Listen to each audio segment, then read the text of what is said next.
Talk LA Knight, Dolph Ziggler, Stevie Richards, Japan, and more on this edition of Third League Radio. I'm Paul Stanley of KISS. It's 10 p.m. Do you know where your children are? I told you last night, no! You're listening to your source for pro wrestling talk. For those that are unaware, my name is Fuego del Sol. Yeah, I actually used to wrestle for Ring of Honor before I signed with WWE. You know, that name that you just named, I've never had a one-on-one match here in Impact Wrestling Games for Swan. And your place for modern rock. Hi, I'm Lee Strauss. Hey, this is Ozzy Osbourne. It's going to be an awesome rock and roll party here. This is Third League, Rock and Wrestling Radio. Well, welcome into this episode of Third League Radio. Well, this week, I don't know. This might turn into a little bit of a rant session for me because I got upset with a lot of things this week, and I think the first thing that really kind of upset me, Zack Ryder. Not Matt Cardona, the man who spent the last 5 years reinventing himself, the man who spent the last 5 years becoming the indie god, Matt Cardona, the man who said he would never become Zack Ryder again. Comes out as Zack Ryder. The last time is now tournament, John Cena did promise the fans that non-WWE people would compete, and we all assumed TNA, AAA. So was it a one-day contract? Doesn't matter. From what I know, yes. But why would you spend 5 years reinventing yourself only to go crawling back to the people who don't want a damn thing to do with you? So I will never respect him again. Matt Cardona will never get back what he built. It's just by simply coming out and saying, woo, woo, woo. So, Okada going to do Tanahashi is less self-respect. Is Okada changing anything about himself? No. He's going to work with Tanahashi. Matt Cardona could have come out in the Last Time Is Now tournament, but he chose not to. He come out as Zack Ryder, what they told him to. It was probably in the contract, and he signed it. He shouldn't have. If he had self-respect, he would have stood up and said, I'm Matt Cardona. It's for the I'm business, not Zack Ryder. It's for the fans. It's for Cena. No, it's for Paul. No, it's He not. Doesn't want... He's just like Vince. No, you know what? Because when you come back, they don't know Matt Cardona. You got to be Zack Ryder. So he signed a one-day contract just for Paul Levesque. He came back as Zack Ryder just for Paul Levesque. Matt Cardona should have walked through the curtain, so to speak. Matt Cardona's Jumbotron should have played. But instead, we hear, woo, woo, woo, you know it. Well, I get it, and I agree, but I don't think it's that big of a deal. He's not signed. He's not showing up every week as Zack Ryder. You know what? It is a big deal. And we had the same argument when Tony Khan decided to WWE Jack Perry and say, hey, you're Jungle Boy again. No, he's not. Yeah, he is. Oh, wait, Jungle Man. I'm sorry. They never call him any of those. It's obvious you don't actually listen to the commentary or the show, and you just believe what you want to believe. You believe that they're calling him Jack Perry. They should call him Jack Perry. Or no, you believe they're calling him Jungle Boy, but they're not. They're calling him Jungle Jack, and he's got a Crocodile Dundee gimmick. No, but we literally talked about this. It is a way to get back at the Young Bucks, and then he's going to turn on the fans. It's just to get the fans against the Young Bucks. It's all petty to Young Bucks. That's scapegoat. And again, it's just Tony Khan being WWE. Your source for pro wrestling and your place for modern rock. This is Third League, Rock and Wrestling Radio. The Last Time Is Now tournament also had another entrant, a former WWE star who's made a name for himself by using his own name. Well, I guess he still works for WWE. Former TNA champion, Dolph Ziggler. I'm not calling him Nic Nemeth anymore. You know why? Because he came back as Dolph Ziggler. I don't get that in one. The Last Time Is Now tournament. I don't get that one because literally WWE fans have seen TNA. They know of Nic Nemeth. It was big when he showed up at the TNA Hard to Kill 2024. It was the event where they redid TNA, came out with the new branding and stuff, changed from Impact to TNA. Yeah. And everyone saw that. They know him as Nic Nemeth, so I don't get that one. I mean, that's not... I mean, he gets pinned really quickly. Bam, it's all done. Same with Zack Ryder. Bam, gets pinned quickly. Boom, you're gone. But in other Nic Nemeth news, he was on Busted Open Radio. And he was talking about AEW and the new national championship. Well, of course, I've got my issues with Busted Open Radio, but... Right, well, everyone does. No one likes the show. I don't know why you think people like the show. No one. If you look at the comments, most people don't like the show. But Nic Nemeth was on Busted Open, and they asked him about the new national title. And Nic Nemeth said, I don't think they need another one, but that's fine. It's historic. There will be something to it, excuse me. Maybe it helps somebody launch a career. And then he goes on to say, I get it. If you're a champion, you're cool. But when there's 14 titles, you're like, well, that's a big deal, but it's not that big of a deal. There's not 14 titles. You're counting ROH as well, and you can do that with NXT. Actually, WWE has more. Well, I'm not going to count... And they consolidated the titles already, so what the fuck are they talking about? Well, hold on. They consolidated to bring in a new one. They did it right. What the fuck are they talking about? I get it. And this goes to a point that I'm going to make now, and I'm going to make here in a bit. There is a sense of ignoring reality when it comes to AEW. People just want to talk. There's a hatred there that makes them ignore reality. Now, I'm not going to talk about WWE's lower class promotions that they own, whether it be Evolve, whether it be TNA, whether it be AAA. I'm not going to talk about that. I'm going to talk about WWE and NXT, and I'm going to talk about AEW and ROH. Let's look at ROH and AEW first, okay? ROH has 8 titles. They've got 8 championships among the men and women's division. Now, AEW, depending on what you count, they could have either 9 championships or 11. Let me explain that. The unified title. The Continental and International titles are not so much canceled, but the unified title exists. So depending on how you count it, you can count it as 9, you can count it as 11. We'll call it 11. Why not? So that brings 19 titles across 2 promotions, right? Mm-hmm. Let's go to NXT. Across the men's and women's divisions, they have 8 championships. WWE, across men's and women's divisions, Raw and SmackDown, they have 11. Are you counting the national title? Yeah, I'm counting national title in AEW, and I'm counting all the titles in WWE. So they've got... You're counting the women's tag titles? Uh-huh. Okay. So they've both got how many? 19. They've both got 19. Yeah. This is what I'm talking about, this ignorance of reality, or the chosen ignorance of reality. People like Dolph Ziggler right here. They just got way too many titles. I get it. It's a talking point you saw on the internet. You get to say it. People think you know what you're talking about, or the group of people you're talking to get to think you know what you're talking about, but it's just ignorant of reality. Now, are you counting Mercedes 11 belts? No, I'm only counting AEW titles. Like I said, I didn't count any of the AAA or anything titles, but it's this aversion to reality that I don't understand. You're listening to Third League Radio.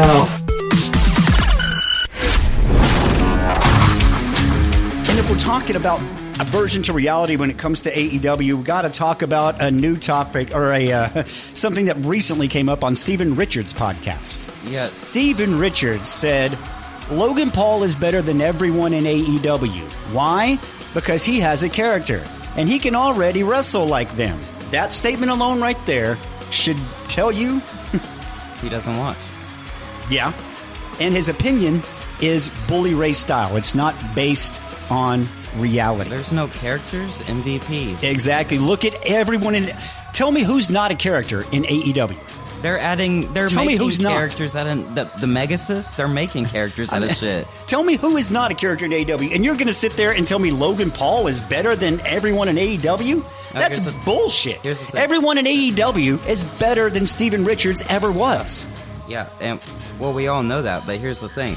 I actually liked his YouTube videos when he was analyzing why moves went wrong, and then he would show how you're supposed to do it, usually with a clip of Bret Hart, because he never messed up. And I like that video.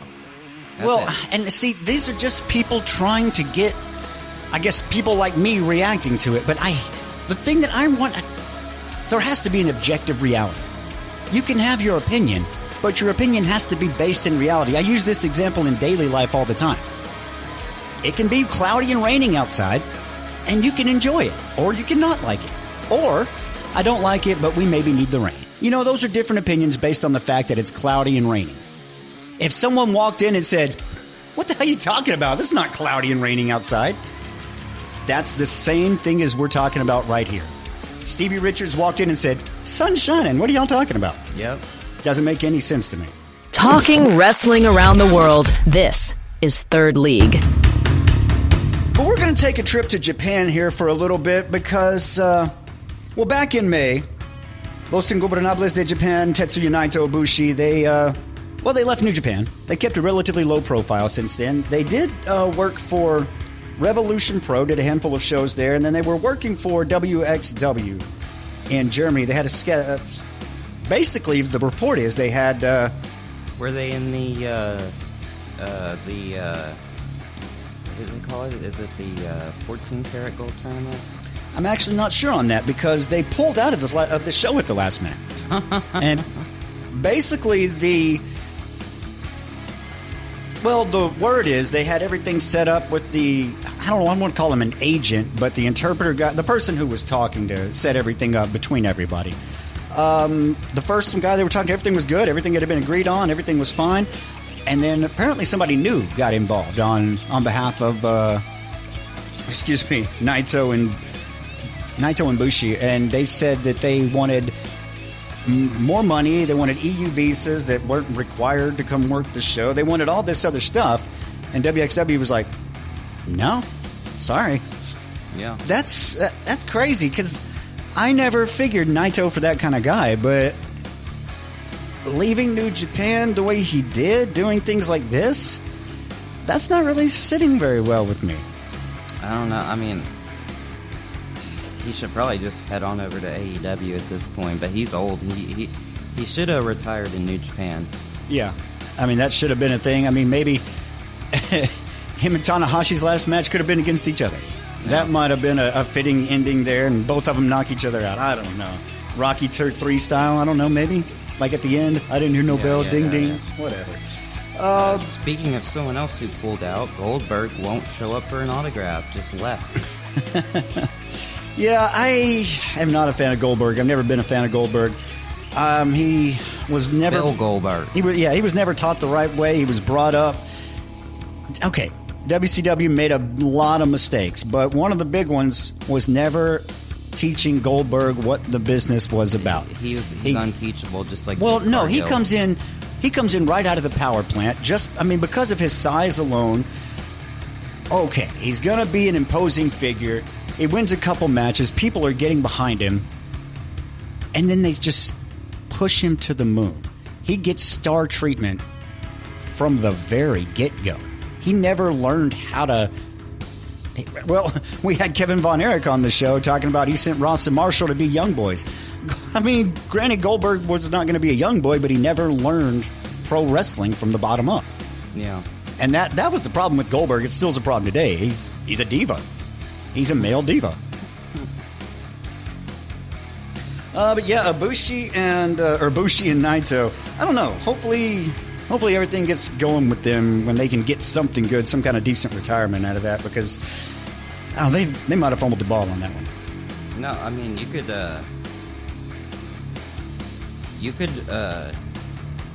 just make a Los Ingobernables faction if you just sign them and then put them together with the Rouge and all them. Oh yeah. It's just Los Ingobernables. Yeah. Yeah. Okay. Yeah, that would definitely work. And now, the best there is, the best there was, and the best there ever will be. You should be fairly well acquainted with Third League Wrestling Radio. But let's, from Japan back to America, I guess. Natalya was talking with Cody Rhodes on the What Do You Want to Talk About podcast that Cody does. And anyway, she was talking about, in Bloodsport. The first time she was in Bloodsport, she faced Miyu Yamashita. Yeah. And Cody was asking if anyone she had wrestled in Japan or anyone that she would want to be in WWE. That's who she mentioned. He's like, well, do you think she's going to go? He's like, she better go. And for me, this brings up something we were talking about. Certain people work in WWE, certain people don't. I mean, we've seen what's happened with Julia. We've seen what's happened with Rey Fenix. We've seen them be lifted up and then just rug pulled out from under them. We've seen Chelsea Green. Yeah, I mean, we've seen great wrestlers go to die in WWE, and we've seen people like Ricochet rebuild themselves in AEW when they get out of that system. We've seen it. We've seen that a couple times. Great with Tekla and yeah. Well, see that's my point here is Rey Fenix and Penta. What are they doing? Miyu's got a chance to work. Boys. Well, she's got a chance to work in both, but I don't think WWE would put she wouldn't be an Asuka level. You know what I mean? She would be. She is always mid card. Listen to what I'm saying. If she goes to WWE, they would not put her at that level.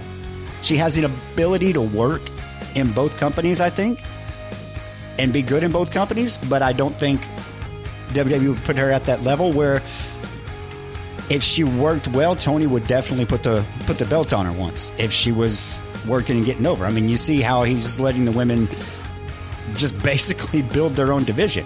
Hey, go out there and do what you want to do.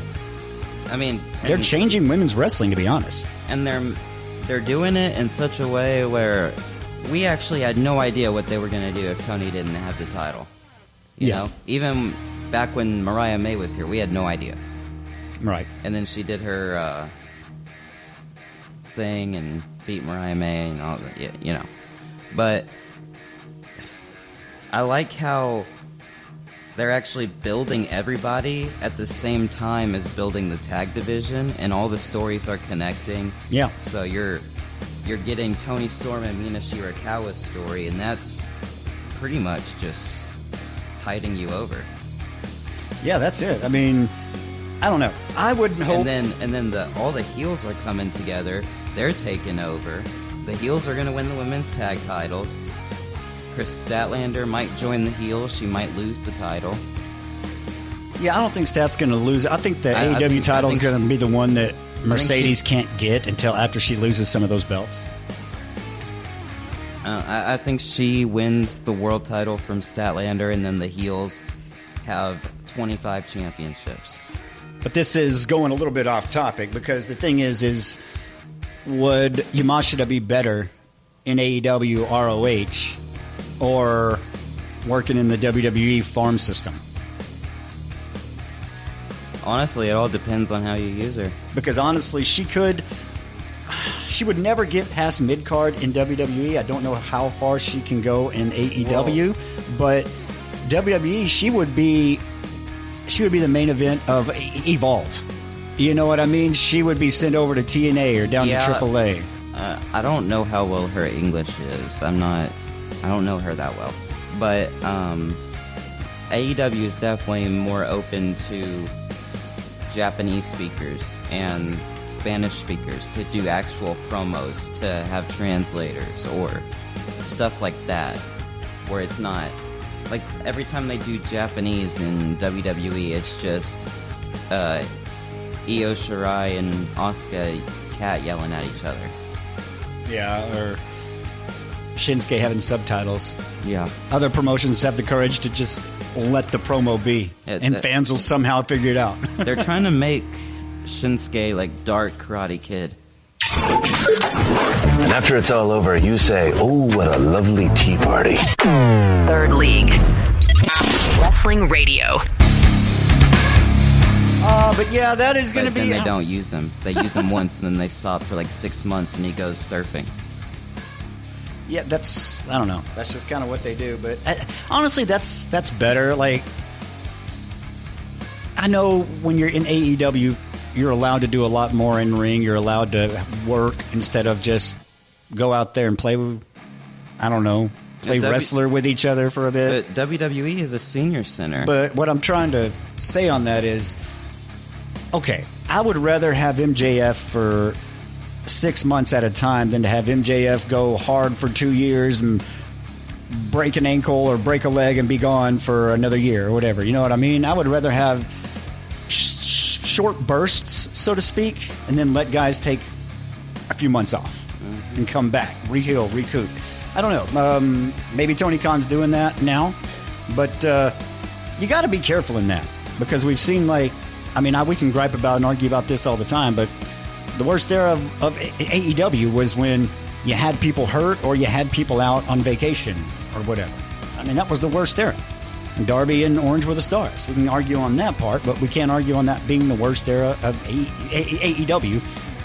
Many factors were included in that, but one of them, guys hurt or guys taking time off. I just don't know how you can say that. MJF is world champion, and the Better Than You Bebe was the best thing to ever happen to AEW TV. Orange Cassidy amplified it every week with his open challenges and his great matches. I mean, just solid matches every single week. Yeah, it was not... Orange Cassidy's not good, dude. It's the same match every week. It's the same thing all the time. He has potential to grow and be something, but... It's just the same all the time. It's kind of getting that way with Darby, too. Oh, we know Darby. He's going to have a skateboard and do something crazy and probably kill himself one day. I don't know. It just grows old on me all the time. Darby does something different every match. Except for Blood and Guts, in which no one did anything different. Darby hasn't done anything different. Yeah, he has. Dude, Darby's got 5 moves of doom. It's just... Do you watch him in the ring, or do you only look up and watch highlights? I watch him. Point them out. They're not there. It's just, I'm going to do something stupid and crazy. Oh, coffin drop. Yay. You got to fully immerse yourself in the full match, see the headlocks, see the tie-ups, see the rolls. He's not Zack Sabre. It's... whatever. He's way better than you think he is. Yeah. I don't know. He's going to have to do something different. Put him 2 hours with Goldberg, and they can make a 5-minute match.